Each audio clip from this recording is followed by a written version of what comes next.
प्यार करो, नमाज़े फजर नाल मुहब्बत करो, उस टाइम बैठ के रोवो। और जेड़ा बंदा नमाज़े फजर पढ़ ले ना और उस टाइम नाल वजीफा पढ़ लवे, या हय्यु या कय्यूम बिरहमतिका अस्तगीस, या हय्यु या कय्यूम बिरहमतिका अस्तगीस। इमाम इब्ने कय्यम ने लिखे है, इमाम इब्ने तैमिया ने लिखे है, अल्लाह दी जिंदगी दियां सब बेकरारियां खत्म कर देंदा है। अल्लाह दे हुजूर में दुआ करना, जरा मोहब्बत नाल आमीन कहना, अल्लाह सानू फजर दा नमाजी बना दे। इंज नहीं अल्लाह फजर दा नमाजी बना दे।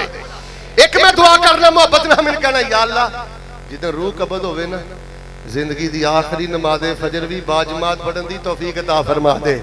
जेने तैनू तांगा जन्नत वड़न दियां, पाल आदत फजर जमात न पढ़न दियां। फजर दे बारे सोने ने फरमाया है मुनाफिक जो मस्जिद नहीं आया है।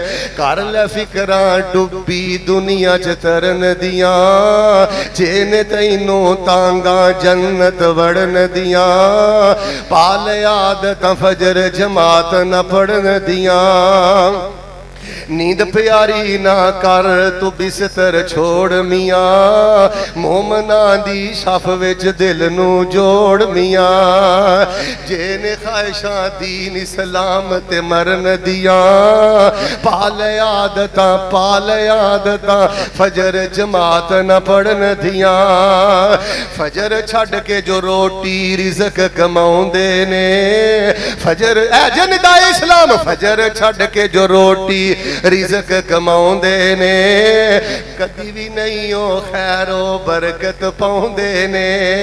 हिम्मतां नहीं ओदे अज़ाबां नू जरन दियां, जेने तैनू तांगा जन्नत वड़न दियां, पाल आदतां फजर जमात न पढ़न दियां।